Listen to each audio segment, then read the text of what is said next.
BBC Nepali सेवाको साँझ पखबाट शरद केसीको नमस्कार। आज कार्यक्रममा कोरोना भाइरसको संक्रमणबाट थप 150 भन्दा बढीको मृत्यु भएको स्वास्थ्य मन्त्रालयको भनाई, एक विज्ञको विश्लेषणमा संक्रमण र मृत्युदर भारतमा भन्दा नेपालमा धेरै। प्रति 10 लाख जनसङ्ख्यामा नेपालमा दैनिक 3.3 र भारतमा 2.5 को मृत्यु भएको देखिन्छ। यसले के दर्शाउँछ भने नेपालमा भारतमा भन्दा अवस्था एकदमै गम्भीर भइसकेको छ। प्रमुख पार्टीहरू सत्ताको खेलमा, तर संक्रमित बिरामी कतै उपचारको अभावमा छटपटाउँदै, कतै अक्सिजनको अभावमा ज्यान गुमाउँदै। आधा घण्टा जति अक्सिजन सप्लाई हुन सकेन। हामीसँग अक्सिजन सिलिन्डरको अभावले गर्दा 5 जनाको मृत्यु दुःखद घटना भएको छ। साप्ताहिक नेपाल सन्दर्भमा संक्रामक रोग सम्बन्धी अनुसन्धानकर्ता डाक्टर बुद्ध बस्नेतसँग कुराकानी र संयुक्त राष्ट्रसङ्घद्वारा गाजा क्षेत्रमा पुनः युद्ध हुने आशंका। तर सबभन्दा पहिले आजका प्रमुख विश्व समाचार। विनिता दाहालबाट समाचार सुन्नुहोस्। इजरायली सेनाले गाजामा द्वन्द्व चर्किँदा हमास स्थित पालेस्टिनी विद्रोहीहरूका थुप्रै कमान्डरहरूको ज्यान गएको बताएको छ। हमासले गाजा सहरमा मारिने मध्ये प्रमुख कमान्डर पनि रहेको पुष्टि गरेको छ। बीबीसी संवाददाता रुस्ती अबुआलोफ भन्छन्,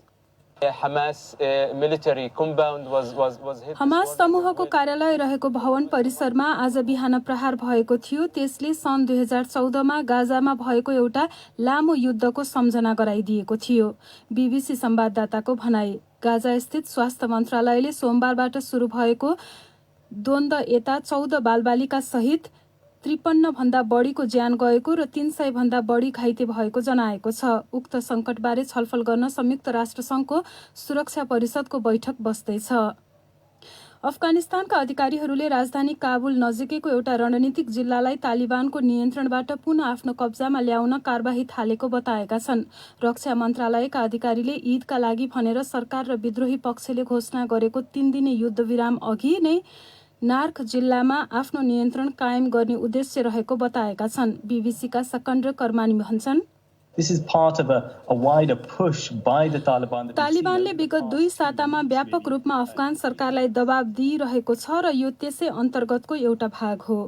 बीबीसीका सकन्ड्र कर्मानीको भनाई, नार्क जिल्लामा अफगानका विशेष फौजलाई परिचालन गरिएको छ। उक्त जिल्ला नियन्त्रणमा नलिए केही दिनमै लडाईँ काबुलको ढोकैमा आइपुग्ने चेतावनी वार्डार्क प्रान्तका अधिकारीहरूले दिएका छन्। विश्वव्यापी महामारीमा विश्वले जनाएको प्रतिक्रियाबारे एउटा स्वतन्त्र समूहले तयार पारेको प्रतिवेदनले विश्व स्वास्थ्य संगठन र सरकारहरूको गम्भीर विफलता रहेको निष्कर्ष निकालेको छ।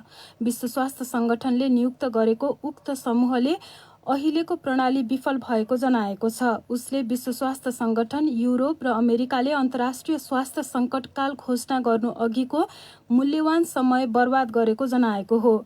अर्को प्रलयकारी महामारीबाट जोगिनका लागि उक्त समूहले विश्व स्वास्थ्य संगठनले गठन गर्न लागेको स्वास्थ्य जोखिम सम्बन्धी विश्वव्यापी परिषदमा सुधार गर्न सुझाएको छ। त्यस्तो परिषद बनाउँदा त्यसमा सदस्य राष्ट्रलाई जवाफदेही बनाउन सकिने व्यवस्था हुनुपर्ने उल्लेख छ। उक्त स्वतन्त्र समूहको निष्कर्षबारे प्रतिक्रिया दिँदै संगठनका प्रमुख टेड्रोस एढानम गेब्रायेससले त्यसबारे आउँदा सातामा 194 वटै सदस्य राष्ट्रहरूसँग छलफल गर्न चाहेको बताएका छन्। तपाईँ बीबीसी नेपाली सेवाको साँझ पख सुनिरहनु भएको छ। उत्तर भारतका अधिकारीहरूले गंगा नदीको किनारमा भेटिएका दर्जनौं शव कोभिडका बिरामीको हुन सक्ने शंका गरिएका बेला नदीमा वारपार जाल लगाइएको बताएका छन्। बिहार र उत्तर प्रदेश राज्यमा शवहरू भेटिएपछि नदी छेउछाउ गस्ती पनि बढाइएको अधिकारीहरूले बताएका हुन्। स्थानीय अधिकारीहरूले चाहिँ शव जलाउन नसकेपछि गाउँलेहरूले नदीमा फालिदिएको हुन सक्ने बताएका छन्। भारतमा कोरोना भाइरसका कारण मृत्यु हुनेको संख्या 2.5 लाख पुगेको छ। विज्ञहरूले भने संख्या त्यो भन्दा धेरै हुन सक्ने बताएका छन्। जापानमा कोरोना भाइरसका गम्भीर बिरामीहरूको संख्या अस्पतालमा भरिएपछि संकटकाल लगाइएको क्षेत्र विस्तार गरेको छ। ओलिम्पिक्स सुरु हुन 10 साता मात्रै बाँकी रहँदा केही गभर्नरहरूले देशव्यापी रूपमा प्रतिबन्ध लगाइनुपर्ने बताएका छन्। तर सरकारले भने त्यसलाई अस्वीकार गरेको छ र अस्पतालका वार्डहरू भरिएका क्षेत्रमा प्रतिबन्ध थप कडा पार्ने जनाइएको छ। र प्रजातान्त्रिक गणतन्त्र कङ्गोको पूर्वी क्षेत्रका 20 भन्दा बढी महिलाले गत वर्ष इबोला प्रकोप हुँदा सहायता कर्मीबाट आफूहरू यौन दुर्व्यवहारमा परेको बताएका छन्। थोम्सन रोयटर्स फाउन्डेसन र द न्यू ह्युम्यानिटेरियन समाचार संस्थाले प्रकाशित गरेको विवरण अनुसार संयुक्त राष्ट्र सङ्घ लगायत अन्तर्राष्ट्रिय सहायता समूहमा काम गर्ने दावी गरेका पुरुषहरूले यौन सम्बन्ध राखे जागिर दिने प्रस्ताव ती महिलाहरूलाई गरेका थिए। यो BBC नेपाली सेवा हो।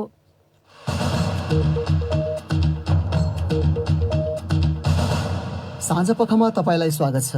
देशभरि कोरोना भाइरसबाट ज्यान गुमाउनेको संख्या 168 थपिएको स्वास्थ्य तथा जनसङ्ख्या मन्त्रालयले जनाएको छ। पछिल्लो 24 घण्टामा झण्डै 9,500 सङ्क्रमित बढेसँगै नेपालमा सक्रिय सङ्क्रमितको संख्या 1 लाख नाघेको छ। एक साताको तथ्याङ्क विश्लेषण गर्दै एकजना विज्ञले जनसङ्ख्याको तुलनामा सङ्क्रमित र मृत्यु हुने दर भारतको भन्दा नेपालमा धेरै रहेको बताएकी छन्। प्रस्तुत छ एक रिपोर्ट। स्वास्थ्य मन्त्रालयका प्रवक्ता डाक्टर जागेश्वर गौतमका अनुसार करिब 21,000 नमुना परीक्षण गर्दा 9,300 जनामा सङ्क्रमण देखा परेको हो। तीमध्ये काठमाडौँ उपत्यकामा करिब 4,000 थपिएका छन्।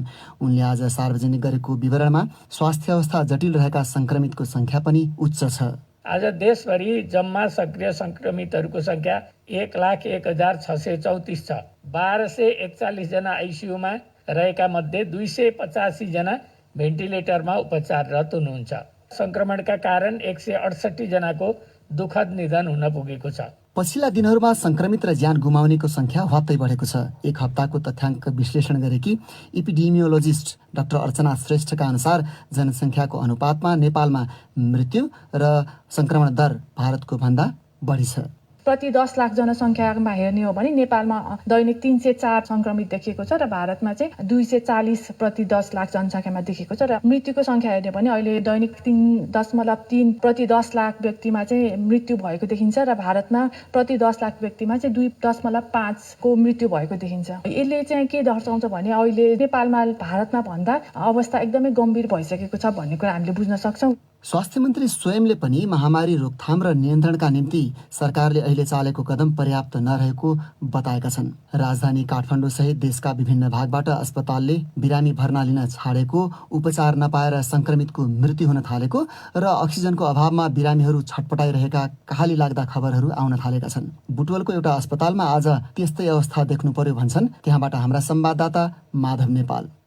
बुटवलको एक सरकारी अस्पतालमा उपचारार्थ भर्ना भएका 5 जना कोरोना भाइरस संक्रमित बिरामीको अक्सिजन नपाउँदा आज एकसाथ मृत्यु भएको छ। उनीहरूको लुम्बिनी प्रादेशिक अस्पतालले बुटवल धागो कारखानामा सञ्चालन गरेको विशेष कोरोना अस्पतालको आइसियु बेडमा उपचार भइरहेको थियो। मृत्यु हुनेहरूमा 1 जना महिला र अरू 4 जना पुरुष छन्। लुम्बिनी प्रादेशिक अस्पतालका प्रवक्ता डाक्टर विष्णु गौतमका अनुसार आधा घण्टा जति अस्पतालमा अक्सिजनको आपूर्ति रोकिँदा यस्तो दुःखद घटना घटेको हो। सबैजना जटिल केसहरू नै हुने हो। आइसियुमा कम्प्लिकेसन भएकै केसहरू आधा घण्टा जति अक्सिजन सप्लाई हुन सकेन। हामीसँग अक्सिजन सिलिन्डरको अभावले गर्दा 5 जनाको मृत्यु दुःखद घटना भएको छ। आधा घण्टापछि अस्पतालमा केही अक्सिजन आएको भए पनि पर्याप्त नभएको हुँदा अरू बिरामीको अवस्था पनि चुनौतीपूर्ण देखिएको प्रवक्ता डाक्टर गौतम बताउँछन्। अक्सिजनको सप्लाई डिमान्ड अनुसार छैन। सप्लाई आएन भने त हुन सक्छ। नेपालगञ्जले 100वटा पठाउने भनेर हिजो भएको रहेछ। केही इलेक्ट्रिसिटीको समस्याले गर्दा प्रोडक्सन भने आज पठाउन सक्दैन भनेर पनि। पछिल्लो समय रूपन्देही जिल्लामा कोरोना भाइरसको संक्रमण बढ्दो दरमा देखिएको छ। आज जिल्लामा मात्र करिब 900 संक्रमित थपिएका छन् भने 10 जनाको ज्यान गएको छ। यहाँका सबै अस्पतालहरूमा बेड भरिएपछि बिरामीहरू भुइँ तथा पेटीमा बसेर उपचार गराइरहेका छन्। यता सरकारी तथा निजी अस्पतालमा अक्सिजन पर्याप्त नहुँदा चिकित्सकहरू पनि निराश देखिन थालेका छन्। माधव नेपाल, BBC बुटवल। विभिन्न खालका अभावका बीच महामारीमा बिरामीको ज्यान जोगाउन खटिएका स्वास्थ्य कर्मीहरू मध्ये अग्रपङ्क्तिमा खटिएका छन् नर्सहरू। बिरामीको सेवा गर्न पाउँदाको आत्मसन्तुष्टिसँगै मनको एउटा कुनामा गुनासो पनि रहेको उनीहरू सुनाउँछन्।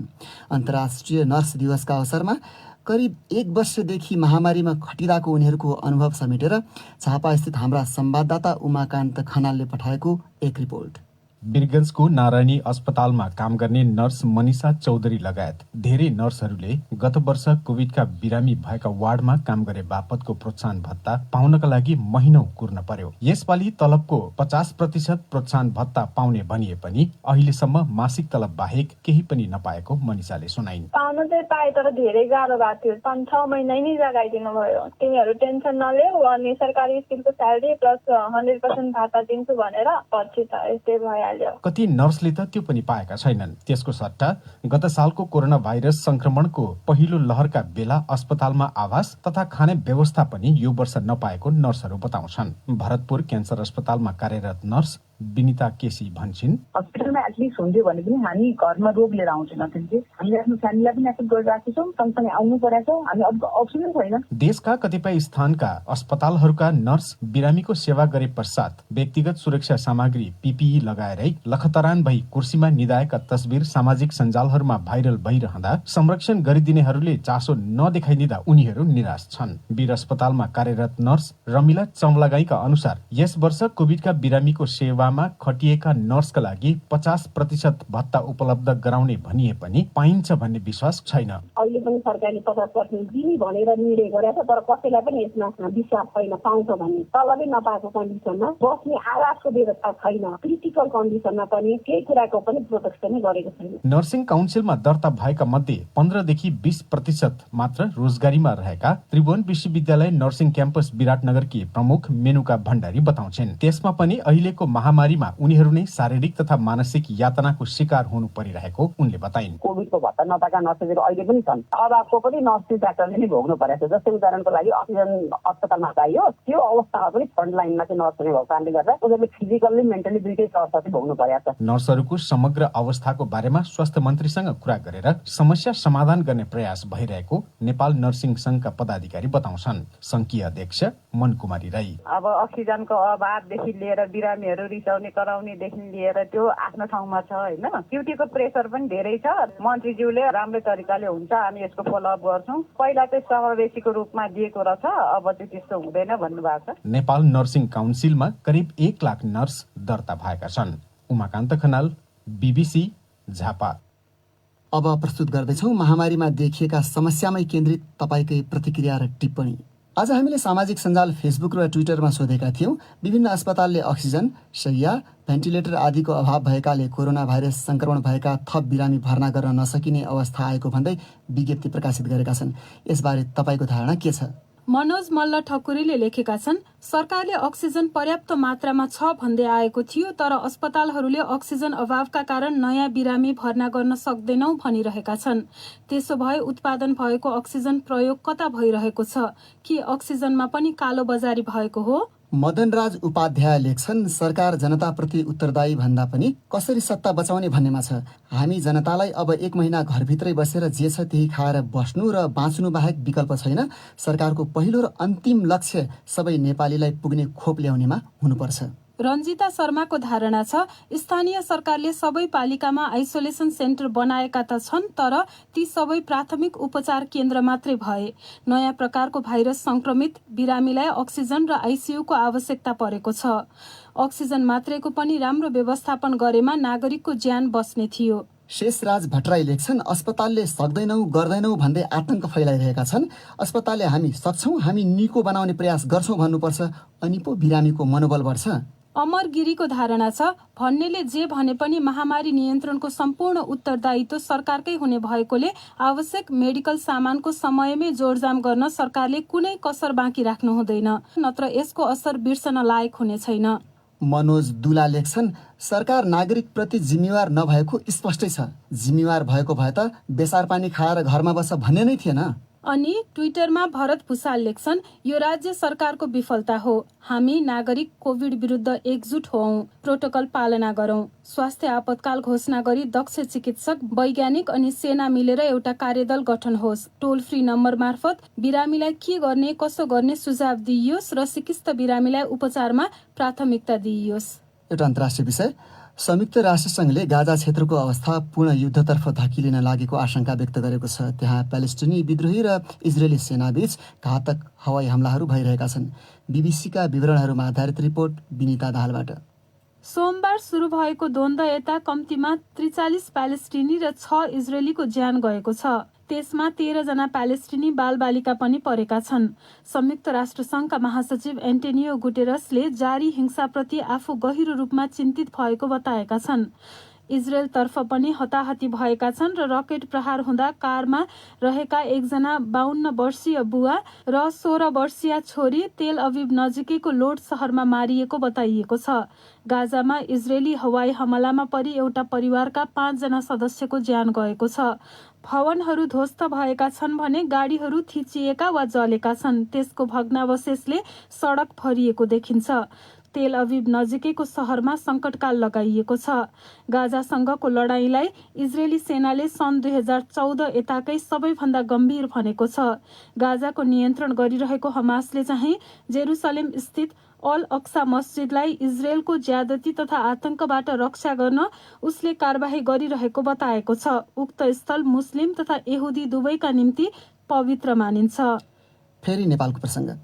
देश महामारीको मारमा परेका बेला केन्द्रदेखि प्रदेशसम्म प्रमुख राजनीतिक पार्टीहरू सत्ताको खेलमा व्यस्त छन्। काठमाडौँमा नयाँ सरकार गठनको प्रयास भइरहँदा गण्डकी प्रदेशको मुख्यमन्त्रीमा फेरि पृथ्वी सुब्बा गुरुङ नियुक्त भएका छन्।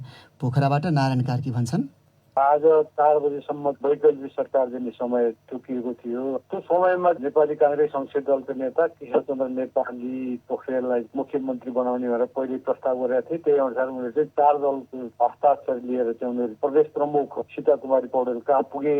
तर त्यही बीचमा राष्ट्रिय जनमोर्चाका 2 जना प्रदेशसभा सदस्य कृष्णबहादुर थापा र छिन विक्रम शाहीले हामीले त्यसमा चाहिँ सही गरेका छैनौँ, हामी कतै पनि सही गरेका छैनौँ, हामी तटस्थ छौँ भनेर चाहिँ उनीहरू भनेपछि त्यो यति सङ्ख्या जुन पुग्नु पर्थ्यो नपुग्ने अवस्था भयो। उनीहरूको त्यो दाबी नपुगेपछि गण्डकी प्रदेश प्रमुख सीता कुमारी पौडेलले पृथ्वी सुब्बा गुरुङलाई नै पुनः नियुक्ति गरेर चाहिँ आजै साँझ शपथ ग्रहण गराएको अवस्था छ। सबैभन्दा ठुलो पार्टीको हैसियतले उनलाई मुख्यमन्त्री बनाइएको हो नि त? हो, ठुलो दलको हैसियतले चाहिँ मुख्यमन्त्री बनाइएको हो। 1 महिनाभित्रमा उनले चाहिँ विश्वासको मत लिनुपर्नेछ। तर अब तटस्थ रहेका 2 जनाले मात्रै साथ दिए भने पनि उनको पक्षमा त बहुमत त पुग्दैन 1 महिनाभित्रमा। पुग्ने अवस्था छैन। के छ भने अब राष्ट्रिय राजनीतिको पनि यसमा प्रभाव पर्छ। अब यहाँ त 2टा कुरा छ। राष्ट्रिय जनमोर्चाले यो 2 जना प्रदेशसभा सदस्य जसले चाहिँ केन्द्रको निर्देशन मानेनन्, पार्टीको व्हिप उल्लङ्घन गरे, यिनलाई कारवाही गरे भने पनि फेरि चाहिँ अर्को अवस्था सिर्जना हुन सक्छ। फेरि चाहिँ के भने प्रमुख प्रतिपक्षी दलको नेतृत्वमा बहुमत पुग्ने पनि अवस्था आउन सक्छ। अब कारवाही हुन्छ हुँदैन, हुँदाखेरिमा कसरी हुन्छ त्यो पनि हेर्नुपर्ने आवश्यकता छ। त्यसले गर्दाखेरि चाहिँ के भने कारवाही गरे 2 जनालाई हटाएर भयो नि उतातिर पनि पोखरेलको पक्षमा पनि बहुमत पुग्न सक्छ। कारवाही गरेन र चाहिँ राष्ट्रिय राजनीति पोल्टे फेऱ्यो भने अर्को अवस्था सिर्जना हुन सक्छ। अब अन्त्यमा नारायणजी, जसले दाबी गरेका थिए त्यो गठबन्धनको तर्फबाट कुनै प्रतिक्रिया दिइएको छ? नेपाली काङ्ग्रेस संसदीय दलका चाहिँ प्रमुख सचिव मणिभद्र कणेलले प्रदेश प्रमुखले जुन अहिले चाहिँ कदम उठाए, हामीले चाहिँ बहुमतको दाबी गर्दै पनि त्यो सम्भावना रहँदै पनि हाम्रो चाहिँ कुरालाई व्यवस्था गरेर चाहिँ विकल्प नखोजिकन जुन शपथ ग्रहण गराइयो त्यो अमान्य छ भने असहमति चाहिँ जाहेर गरेका छ। आज बुधबार। अब प्रस्तुत छ साप्ताहिक नेपाल सन्दर्भ।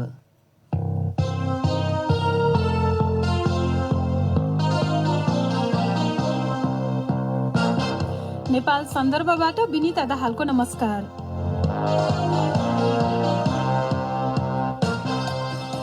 कोरोना भाइरस संक्रमणको दोस्रो लहरसँग जुधिरहेको नेपालमा विगत 1 साताभन्दा बढी समयदेखि संक्रमितको संख्या 8,000 भन्दा धेरै छ।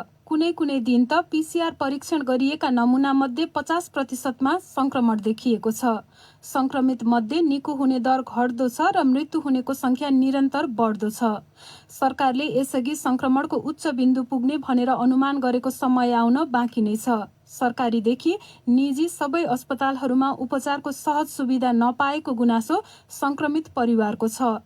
कोभिड नियन्त्रणका लागि सरकारले अहिले चालिरहेकै कदम पर्याप्त नभएको स्वयं स्वास्थ्य मन्त्रीले बताएका छन्। महामारीका कारण लगाइएको निषेधाज्ञापछि खोप कार्यक्रम स्थगित गरिएको छ र थप खोप नेपालमा कहिले आउँछ भन्ने अन्योल कायमै छ। साप्ताहिक नेपाल सन्दर्भमा आज यिनै विषयको सेरोफेरोमा हामीले संक्रामक रोग सम्बन्धी अनुसन्धानकर्ता प्राध्यापक डाक्टर बुद्ध बस्नेतसँग कुराकानी गरेका छौं। सबभन्दा पहिले मैले उनलाई सोधेकी थिएँ, कोरोना भाइरस संक्रमणको दोस्रो लहरमा अहिले नेपालको अवस्था कस्तो देख्नुहुन्छ? एकदम समस्यापूर्ण छ। अक्सिजनको अभाव छ। यो सरुवा रोग यतिको फैलिएको छ कि हाम्रो स्वास्थ्य संस्थाहरूले नै सम्हाल्न एकदमै साह्रै जटिल छ नि। पछिल्लो 15 दिनको तथ्याङ्क हेर्ने हो भने चाहिँ निको हुने दर कम, मृतक संख्या बढी, संक्रमण पनि जति परीक्षण गरिएको छ कुनै कुनै दिन त 2 जनामा 1 जनामा संक्रमण देखियो। यो अवस्था चाहिँ अब कसरी पार पाउला, के देख्नुहुन्छ? यो अवस्था पार पाउन चाहिँ नि हेर्नुहोस्, एउटा त यो मास्क लाउने, भौतिक दूरी राख्ने, सेनिटाइजरले हात सफा गर्ने, साबुन पानीले, सो त्यो एकदमै कायम नै राख्नु पर्यो। विकसित राष्ट्रहरूमा भ्याक्सिन प्रयोग गरेर यसको चाहिँ नि नियन्त्रणको बाटोमा उनीहरू लम्किसके। सो यो भ्याक्सिन कसरी हुन्छ, हाम्रो सरकारले जसरी भए पनि मान्छेलाई लगाउनु पर्यो, लकडाउन गर्नु पर्यो। प्रधानमन्त्रीले नै एउटा लेख मार्फत पनि आह्वान गर्नुभएको छ होइन, खोप चाहिँ ल्याउनका लागि पहल भइरहेको भनेर हिजो स्वास्थ्य मन्त्रालयले पनि एउटा भर्चुअल बैठक गरेर जानकारी गराएको छ। खोप ल्याउने विषयमा कुराकानी भइरहेको भन्ने पनि छ। अनि फेरि अन्तर्राष्ट्रिय स्तरमै खोप जुन जुन देशमा हामीले पहल गर्ने हो त्यहाँ नै पनि उनीहरूले आफ्नो जनतालाई पुर्याउन पनि सङ्घर्ष गरिरहेकै देखिन्छ। भनेपछि सरकारले के गर्दा चाहिँ ठिक हुन्छ होला त खोप ल्याउनको लागि? अहिले कोभ्याक्स भन्ने WHO अन्तर्गत COVAX भन्ने संस्था छ। सो यहाँ चाहिँ हाम्रो नाम कसरी अगाडि राख्ने हो त्यतातिर पहल गर्न थाल्नु पर्यो कि यस्तो एजेन्सीहरू छन्। यो एक किसिमले चाहिँ नि म त के भन्छु भने आँखा चिप्लेर हामीले भ्याक्सिन लाउनु पर्छ, भ्याक्सिन उपलब्ध गर्नु पर्यो। अब अहिले त यो जसले भ्याक्सिन लाछन् एउटा भ्याक्सिन लाउनेलाई पनि सुरक्षा दिलाएको छ। यो खोपको पाटो भयो होइन, अहिले चाहिँ उपचारको पाटोमा हेर्दाखेरि सरकार आफैले एकदम जटिल भइसकेको छ भनेको छ। यो स्थितिलाई नियन्त्रणमा ल्याउनका लागि उपचार चाहिँ अहिले गरिरहेकोमा के सुधार गर्दाखेरि नियन्त्रणमा आउन सक्ला? अब यस्तो अवस्थामा एक दुईटा कुरा छन्। घरैमा पनि हामीले चाहिँ उपचार गर्ने स्थिति आउन लाग्यो कि कसैलाई त आइ पनि सकेको छ। डाक्टरसित चाहिँ नि सम्पर्क गर्न खोज्ने पर्याप्त प्रयास गर्नु पर्यो। अब त्यो गर्दा गर्दै पनि सकिएन भने पनि एउटा प्रभावकारी औषधि छ कि, जस्तै त्यसको नाम हो डेक्सामेथासोन भन्ने छ। त्यो 6 मिलिग्रामको पाइन्छ। अब यो औषधिको साइड इफेक्ट पनि छ। कोरोना भाइरस संक्रमितले चाहिँ यो औषधि कुन अवस्थामा पुगेपछि संक्रमितले लिने त? त्यस बेला खाने जब कोभिड-19 ले छोयो, श्वास हुन लाग्यो, पल्स अक्सिमिटरले 92 भन्दा कम देखाइराखेको छ भनेदेखि त म भए त डेक्सामेथासोन 6 मिलिग्राम प्रयोग गर्थेँ होला। अब यो पहिला नै कोभिड-19 कहाँ पाउँछ के छ भन्ने हामीले बुझ्नु पर्यो। यो औषधिले चाहिँ नि कस्तो छ भनेदेखि अब यो त जिउमा आगो लागि जस्तो गरिदिइराखेको छ कि यो भाइरसले। अब यो आगोलाई कसरी नियन्त्रणमा ल्याउने भन्ने दमकल जस्तो हो यो। यसको अरू असर छ भने पनि त्यसको असर चाहिँ मृत्युको अगाडि कमै हुने भयो। किन भनेदेखि अब यहाँ त यो सामना कसरी गर्ने त? यस्तो भाइरससँग बेड पनि छैन, डाक्टर साहब पनि छैन। जस्तो कति विज्ञहरूले चाहिँ यो मृत्यु दर एकदम बढेको पछिल्लो दिनमा एउटा कारण चाहिँ अन्तिम अवस्थामा अस्पताल पुगेपछि एउटा त अस्पताल पुगेर सेवा पाउने गाह्रो छ, पाइहाले पनि उनीहरूलाई जोगाउनको लागि कठिन छ भन्ने छ। अब त्यस्तोमा घरै बसेर गर्छु भन्न पनि यो गरौँ अथवा त्यो गरौँ भन्दा भन्दै ज्यान गुमाउनु पर्ने अवस्थामा पुग्ने भयो नि त। तपाईँले भन्नुभयो एकदम ठिक हो। अब हामी त एउटा एकदम कुनामा पो परिराखेका छौँ। महत्त्वपूर्ण कुरा के छ भने यो सस्तो औषधि छ कि त्यसैले पाउनु पनि गाह्रो छ। कोभिड-19 पोजिटिभ भयो सबै ठिक छ भने यो खानुस् भन्नु खोजे होइन है। यो डेक्सामेथासोन चाहिँ तपाईँले भन्नुभयो नि प्रयोग चाहिँ यो अवस्थामा गर्नुपर्छ भनेर, त्यो अवस्थामा एकचोटि मात्रै प्रयोग गर्ने हो कि बिचमा एउटा ग्याप राखेर गर्नुपर्छ कि? 6 मिलिग्राम चाहिँ खाने हो। हेर्नुहोस् 0.5 मिलिग्राम भनेपछि 12 वटा चक्की जस्तो खानुपर्छ 6 मिलिग्राम गर्नलाई। अहिलेको हिसाब अनुसार 10 दिन जस्तो खाने हो। तर यो सकेसम्म डाक्टरसँग सम्पर्क राखेर खाने हो। अब डाक्टरै छैन, डाक्टरसँग नै सम्पर्क गर्न सकिएन, बेड नै छैन भनेदेखि के गर्ने भन्ने चाहिँ त्यो धर्म सङ्कट जस्तो आयो नि त। तपाईँले भन्नुभएको मात्रा लिनु पर्यो तर चिकित्सकको सल्लाह बिना लिन भएन, झन् त्यसले अर्को असर गर्न सक्छ। अब सकेसम्म डाक्टर साहबहरूलाई सोधेर हेल्थ केयर प्रोफेसन के हो भनेर, तर त्यो जिङ्क पट्टी चाहिँ नि लाग्नु भएन। डाक्टर साहब स्वास्थ्य कर्मीहरूले पनि लेख्नु भएन। आइभरमेक्टिन, यो कोल्चिसिन यस्तो लेखेर के हुन्छ अर्कै दिशातिर ध्यान आकर्षण हुन्छ कि प्लाज्मा थेरापी, रेमडेसिभिर पनि म त त्यो पनि भन्छु। यहाँ त अक्सिजन काम गर्छ, यो पेटमा घोप्टो परेर सुत्ने काम गर्छ र डेक्सामेथासोन जस्तो औषधि काम गर्छ। अरू पनि औषधिहरू छन्। अब त्यतातिर नजाउँ, त्यो अलिक महँगो छन् है। कसरी हुन्छ हामी भेन्टिलेटरको स्थितिमा जान नपरोस्, यसबाट मर्न नपरोस् भन्ने चाहिँ नि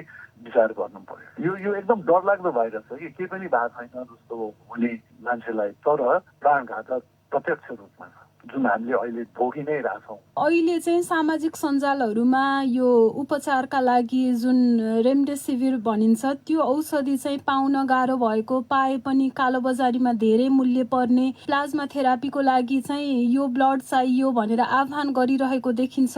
तपाईँले यो अहिलेको संक्रमणको यो अवस्थामा त्यसको उपयोगिता कति देख्नुहुन्छ? बुझाइमा चाहिँ नि ठुलो परिवर्तन आयो कि तपाईँको। पहिला चाहिँ नि यो प्लाज्मा थेरापी काम गर्ला भन्ने प्रमाण थिएन। अहिले चाहिँ नि प्रमाण सहित हामी भन्न सक्छौँ कि तमाममा चाहिँ नि यो प्लाज्मा थेरापी काम गर्दैन। प्लाज्मा थेरापीतिर अहिले नदौडिरहँ, बरु अक्सिजनतिर दौडिनु पर्ने स्थिति चाहिँ छ। यो रेमडेसिभिरतिर पनि नदौडौँ भन्छु। रेमडेसिभिरले चाहिँ नि त्यो मान्छेको मृत्युमा यसले फरक नपारेको देखिएको छ। अस्पतालमा 18 दिन बस्छ भनेदेखि त्यसको सट्टा 14 दिन त्यस्तो कम थियो कि अस्पतालमा बसाइ मात्रै कम गरिदिएको छ त्यो रेमडेसिभिरले।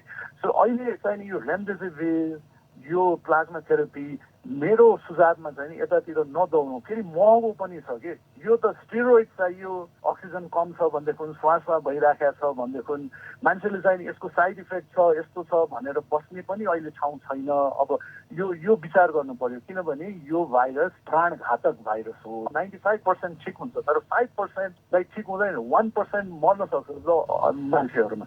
सो अर्कै रूप धारण गरेर यो भाइरस चाहिँ नि झन् सरुवा हुन सक्ने क्षमता यसको बढेको छ। सो त्यसैले पनि यतिका मान्छेहरूलाई चाहिँ नि संक्रमित भएका हुन् कि अब यसको क्षमता नै बढ्यो, संक्रमित हुने क्षमता। जसले भ्याक्सिन लिएनन् है, अब त्यो त यहाँ त झन्डै पश्चाताप गर्ने टाइम जस्तो आउँछ जस्तो लाग्छ। यो संक्रमणको जुन चेन ब्रेक ल्याउनको लागि चाहिँ बाँकी कसले के गर्नुपर्ने देख्नुहुन्छ? सरकारले अब हेर्नुहोस् यो लकडाउन लम्बायो, अब त्यो अर्को बाटो थिएन। अब अरू चाहिँ नि त्यही हो, पहलतिर जानु पर्यो, यो कसरी अक्सिजन ल्याउने। र अर्को चाहिँ नि हेर्नुहोस् यो पेन्डेमिक, अब यो ओभरअल हेर्दाखेरि यो पनि म भन्न चाहन्छु, तर यो अलि एक किसिमले असान्दर्भिक पनि हुनसक्छ, तर यो पेन्डेमिक यसैमा सीमित अर्को पेन्डेमिक आउन सक्छ कि। सो हाम्रो त यो होल स्वास्थ्यकै ओभरहल गर्नुपर्छ जस्तो छ। यो हाम्रो दक्षिण एसियामा नै कि यो हामीले कसरी चाहिँ नि ठुलो चाहिँ नि ट्रेजेडीले केही अरू फाइदाजनक कुराहरू हुन्, यो जस्तै कि युनिभर्सल हेल्थ केयर, यतातिर ध्यान नदिकन अब अहिलेलाई त यसमा पुरा फोकस हुनु पर्यो। तर आइन्दा हामी के गर्ने, यो हाम्रो चाहिँ नि स्वास्थ्यको डिलिभरीमै हामीलाई चाहिँ त्यतातिर हामीलाई घचाडिराखे जस्तो लाग्छ। अब अन्तिममा जस्तो अहिलेको यो जुन भयावह बन्दै गएको अवस्था छ यो कहिलेसम्म कायम रहने देख्नुहुन्छ अहिले तत्कालका लागि? यो चलाक भाइरस छ, लकडाउन गरेर यो भ्याक्सिन लगाएर जतिसुकै चाँडो गर्न सक्छौँ उति चाहिँ नि यसको संक्रमित क्षमता कम हुँदै जान्छ। यो के एक किसिमको सन्की भाइरस छ, कहिले के गर्ने के। तर एउटा कुरा चाहिँ नि क्लियर छ, हामीले चाहिँ नि भ्याक्सिन लगाएर मास्क लाउने यस्तो उस्तो क्रम पुरा जारी नै गर्नुपर्छ। एक्ज्याक्टली कहिले चाहिँ नि यसले छोड्छ भनेर भन्न सकिँदैन। मान्छेले आफू कति सुरक्षाको मापदण्ड अपनाएको छ र सरकारले कति छिटो खोप लिएर आएर जनता सबैलाई लगाउन सक्छ भन्नेमा भर पर्ने भयो। तपाईँले निष्कर्ष त्यही हो, एकदम ठिक निष्कर्ष निकाल्नु। उनी थिए संक्रामक रोग सम्बन्धी अनुसन्धानकर्ता प्राध्यापक डाक्टर बुद्ध बस्न्यात। नेपाल सन्दर्भ आजलाई यति नै। र नेपाल सन्दर्भ प्रस्तुत गर्दै थिइन् साथी विनिता दाहाल। अन्त्यमा उनैबाट सुन्नुहोस् प्रमुख विश्व समाचार संक्षेपमा। इजरायली सेनाले गाजामा द्वन्द्व चर्किँदा प्यालेस्टिनी विद्रोहीहरूका थुप्रै कमान्डरहरू मारिएको जनाएको छ। विश्वव्यापी महामारीमा विश्वले जनाएको प्रतिक्रियाबारे एउटा स्वतन्त्र समूहले तयार पारेको प्रतिवेदनले विश्व स्वास्थ्य संगठन र सरकारहरूको गम्भीर विफलता रहेको निष्कर्ष निकालेको छ। अफगानिस्तानका अधिकारीहरूले राजधानी काबुल नजिकैको एउटा रणनीतिक जिल्लालाई तालिबानको नियन्त्रणबाट पुनः आफ्नो कब्जामा ल्याउन कारबाही थालेको बताएका छन्। र जापानले कोरोना भाइरसका गम्भीर बिरामीहरूको संख्या अस्पतालमा भरिएपछि संकटकाल लगाइएको क्षेत्र विस्तार गरेको छ।